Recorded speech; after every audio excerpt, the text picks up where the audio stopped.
CES UK bosses Howard Warren and Charles Colton, the event's sponsors, were out again in a couple of Porsche 911s. And then were joined in that competition by father and son Michael and Sebastian Harbel.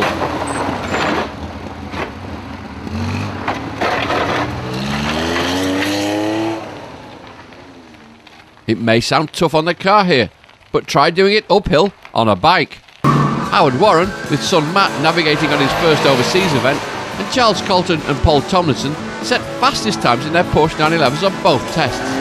Remarkably, both improving by 4 seconds the second time.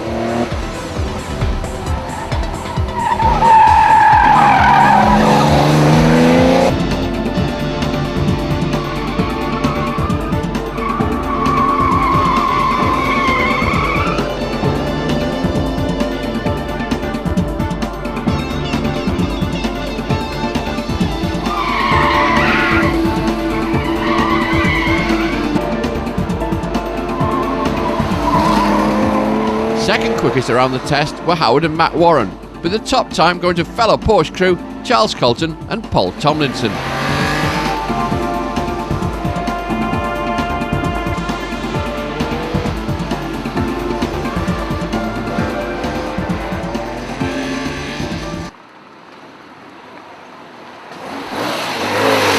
A moment's hesitation here from Howard and Matt Warren, but one of the kids gives them a friendly pointer and they're off again.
Charles Colton wasn't enjoying himself quite so much. It's a bit rough. Yeah, it's a bit rough up there. Damn. Yeah. And you're a girl like that once. Thank you.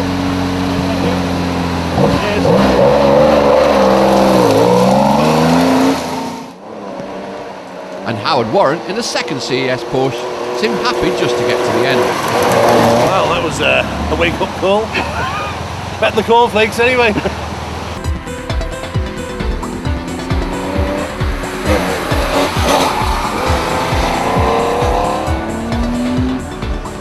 Swapping fastest times throughout the rally with the triumvirate of Porsches belonging to the Mallers, the Warrens and Charles Colton and Paul Tomlinson.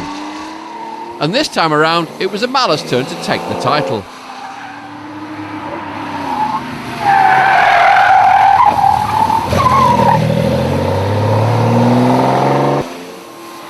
But it's the cars at the front who make the really big mistakes.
The Porsche's fuel line had come loose, so there was nothing Michael and Sebastian could do but stop and fix it as others passed them up the hill.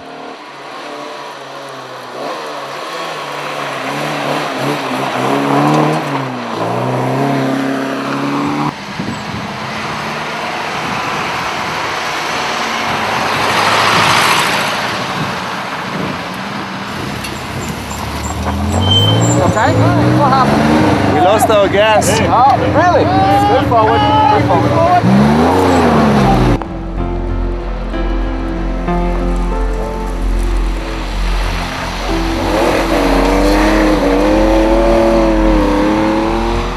On both tests was the Porsche 914 of Andrew and Sarah Mallet, actually beating the bogey time on the second.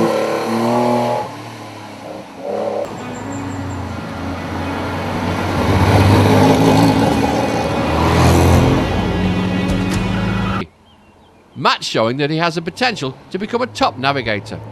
It's the first time he's done a foreign event with me. Really? How tough is he finding it? Bit different from the jogularity that he's normally used to. Yeah. But working together all right? Yep, we are, as a team, father and son, all the way. Do you shout at each other or do you just shout at him? No, we just don't say anything.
We were told to be careful what we filmed here, but actually no one seemed to mind.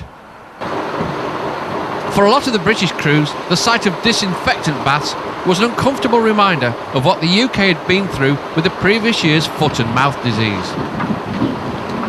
Once into Bulgaria, the lack of good road maps meant that the GPS system started to come into its own, and Turkey is keen to join the common market.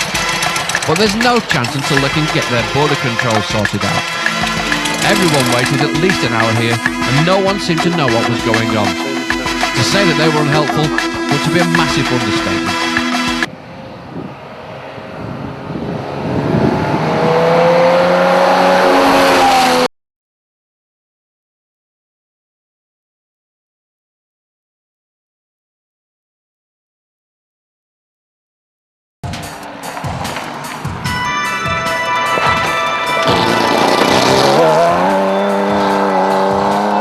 Total chaos on this test. Most seemed to take it in the best spirit. And the houses in the village itself were as primitive as anything you could ever see.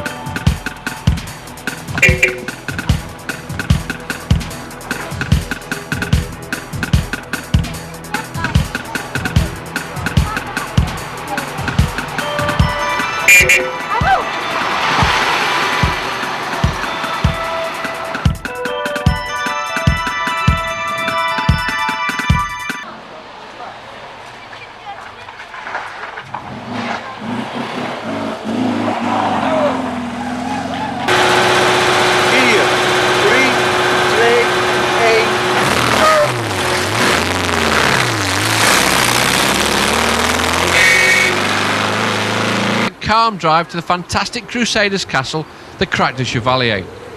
Built in the 13th century, this castle was the home to hundreds of village people until about 80 years ago, when the French moved them out to the nearby village and started restoration work.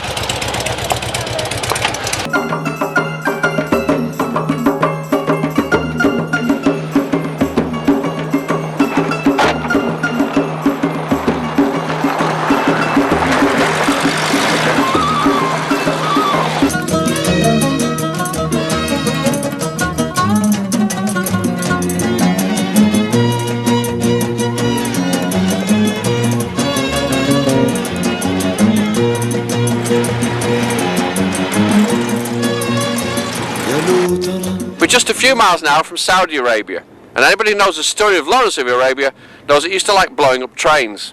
This is the Hijaz line, one that it was particularly fond of destroying. The line was built by the Turks to take the pilgrims to Mecca, and maybe this is an old bit of it that I've just found.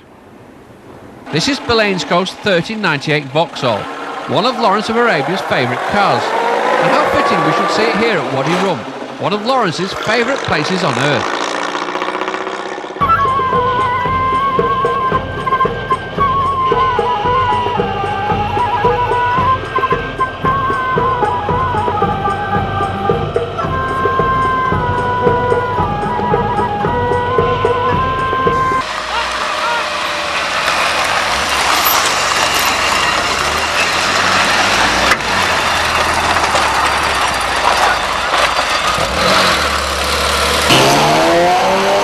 Problem this morning? No, we not have a problem. The desert had a problem with us. Yeah. So, you see, completely full contact. Oh, so you got stuck in the desert? A little bit. Oh, okay. We joined the desert. Oh, very nice. The desert and you became one. Oh, there's a lot of sand in there. Had to move forward. Enjoy it. We do it. So, never mind. Never mind. Goodbye. Bye-bye.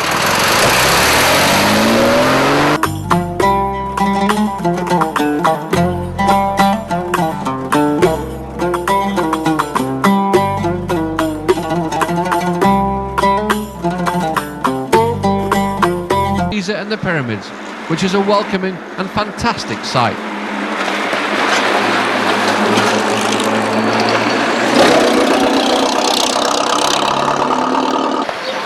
So the Lagonda crosses.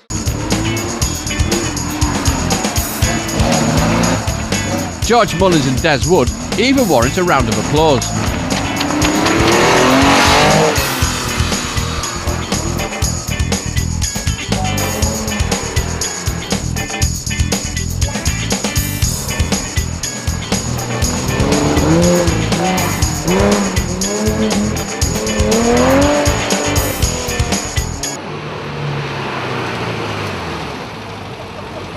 And it's not much better for Neil Wilson and Willie Cave.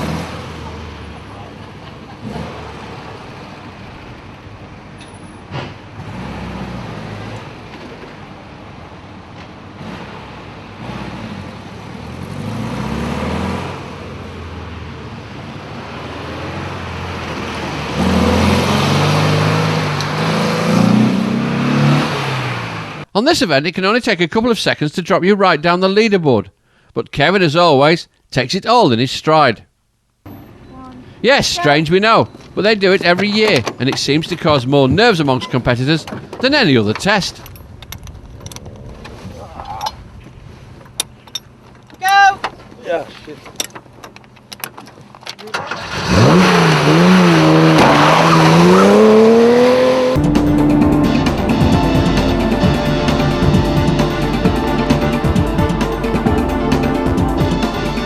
Whilst John Harbottle decides which way he'd like driver Keith Leckie to go,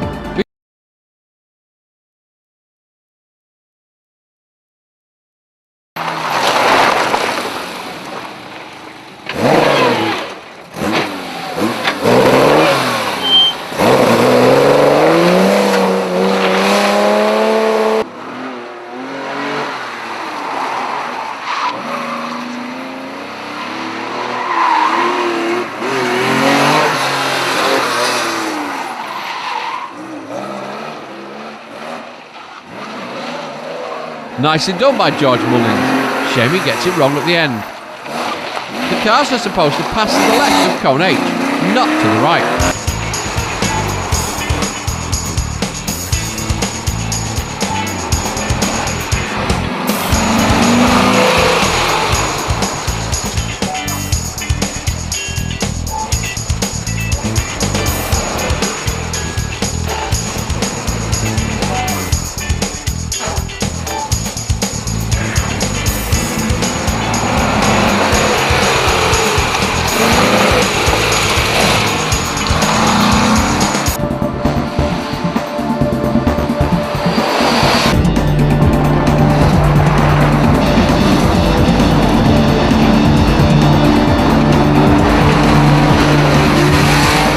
Frank and Nicole Melz have continued to entertain, and they should finish the event first in class.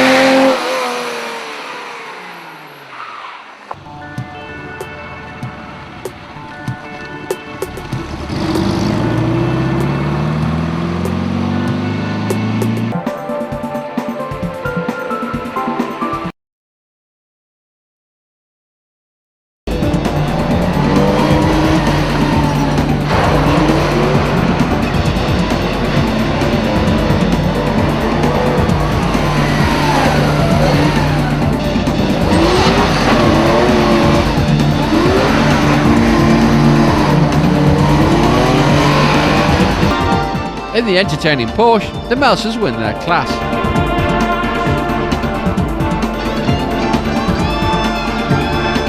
And it looks like it's not over a moment too soon for navigator Nicole.